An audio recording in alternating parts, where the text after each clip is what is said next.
নমস্কার বন্ধুরা, moms magic কিচেনে আমার পুরনো এবং নতুন সমস্ত বন্ধুদের স্বাগত জানিয়ে আরও একটি নতুন ভিডিও শুরু করছি। আজ আমি আপনাদের সাথে শেয়ার করব দুর্দান্ত স্বাদের পটলের ঝাল, যেটা একবার খেলে সহজে ভোলা যাবে না, বারবার খেতে ইচ্ছে করবে। দেখুন, এখানে আমি পটলগুলো অল্প অল্প করে খোসা ছাড়িয়ে আধখানা করে নিয়েছি। এবার এর মধ্যে পরিমাণ মতো হলুদ গুঁড়ো এবং স্বাদ মতো লবণ দিয়ে খুব ভালো করে পটলগুলোকে মেখে নিচ্ছি। ভিডিওটা স্কিপ না করে শেষ পর্যন্ত দেখতে থাকুন। যদি রেসিপিটা ভালো লেগে থাকে লাইক, শেয়ার, কমেন্ট করবেন। আর যারা চ্যানেলে নতুন তাদের কাছে অনুরোধ রইল চ্যানেলটিকে সাবস্ক্রাইব করে আমার পাশে থাকবেন। আমি কড়াইতে তেল দিয়ে দিয়েছি, তেলটা গরম হয়ে গেছে। এখন পটলগুলো দিয়ে দিচ্ছি। তেলে ভালো করে এপাশ ওপাশ দুপাশ ভালো করে লাল লাল করে আমি ভেজে নেব।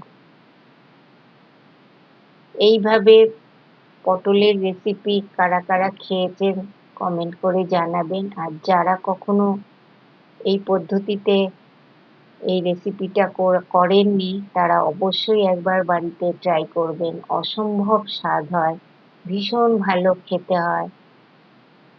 দেখুন, এখানে আমি দু রকমের সর্ষে নিয়ে নিয়েছি, কাঁচা লঙ্কা নিয়েছি, রসুন নিয়েছি আর পোস্ত নিয়েছি। এগুলো সব মিক্সির জারে দিয়ে সমস্তটা আমি একটা মিহি পেস্ট করে নেব।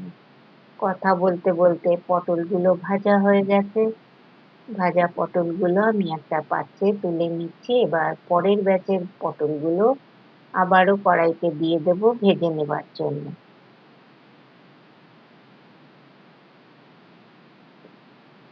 খুব কম সময়ে খুব কম উপকরণে এই রেসিপিটা এত দুর্দান্ত স্বাদের খেতে হয় যে মনে হবে বারবার খাই।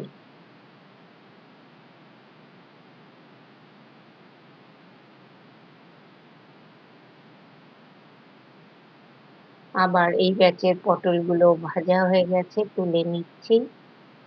পটল ভাজতেই যেটুকু সময় লাগে এই রেসিপিতে, বাকি আর সময় লাগে না। খুব অল্প সময়ে রেসিপিটা তৈরি হয়ে যায়। আবারও আমি আর কিছু পটল ভাজতে বাকি আছে, সেগুলো দিয়ে দিলাম। একবারে ভাজা হয়ে গেলে আমি আবার ফিরে আসছি।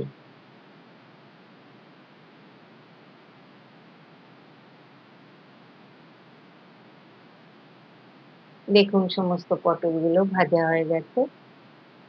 এখন এই তেলের মধ্যে আরো কিছুটা পরিমাণ সর্ষের তেল আমি অ্যাড করলাম। এখন এখানে আমি ফোড়ন দিয়ে দেব। ছোট চামচের 1 চামচ পাঁচফোড়ন। পাঁচফোড়নটা একটু ভেজে নিচ্ছি। এবার দিয়ে দেব একটা ছোট সাইজের টমেটো, মিহি করে কুচিয়ে রেখেছি, দিয়ে দিলাম। টমেটোটা একটু নেড়ে চেড়ে নেব টমেটোটা গলে যাওয়া পর্যন্ত। খুব বেশি সময় লাগবে না, আমি খুব ছোট করেই টুকরো করে রেখেছি।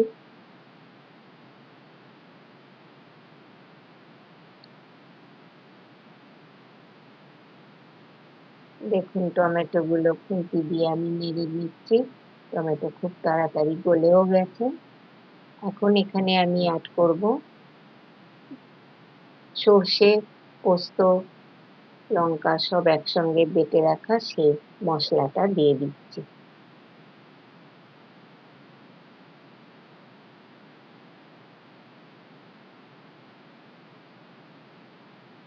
এবার একটু নাড়াচাড়া করে নেব। মিক্সি জারটা ধুয়ে আমি খানিকটা জলও দিয়ে দেব।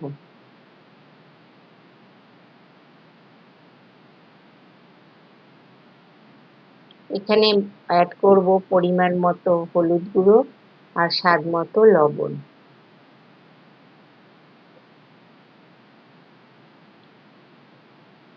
একটু নাড়াচাড়া করে নিচ্ছি। সর্ষে কিন্তু বেশিক্ষণ কষানো যাবে না, তাহলে তেতো হয়ে যাবে।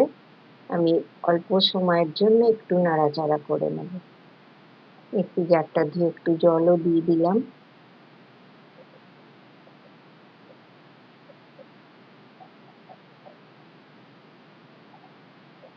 নাড়াচাড়া করে এবার আমি এর মধ্যে পরিমাণ চিনি দেব।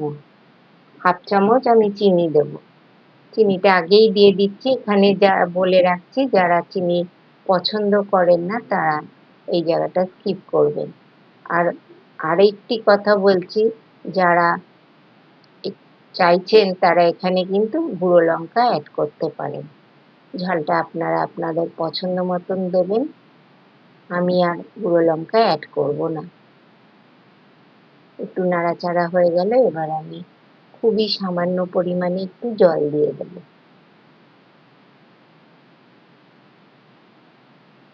জলটা ভালো করে মশলার সাথে মিশিয়ে নিলাম। এবার একটা ঢাকনা চাপা দিয়ে আমি 1 মিনিটের জন্য ঝোলটা ফুটতে দেব। 1 মিনিট বাদে দেখছেন ঝোলটা ফুটে উঠেছে। এই সময় আমি ভেজে রাখা পটলগুলো দিয়ে দিচ্ছি। পটলগুলোকে সমস্ত মশলার সাথে নেড়েচেড়ে একটু মিশিয়ে নিচ্ছি।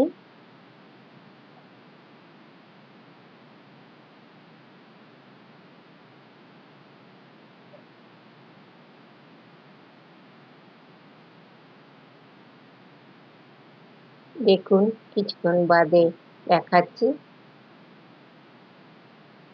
কত সুন্দর দেখতে লাগছে। যতটা দেখতে সুন্দর তার চেয়ে খেতে বেশি সুন্দর।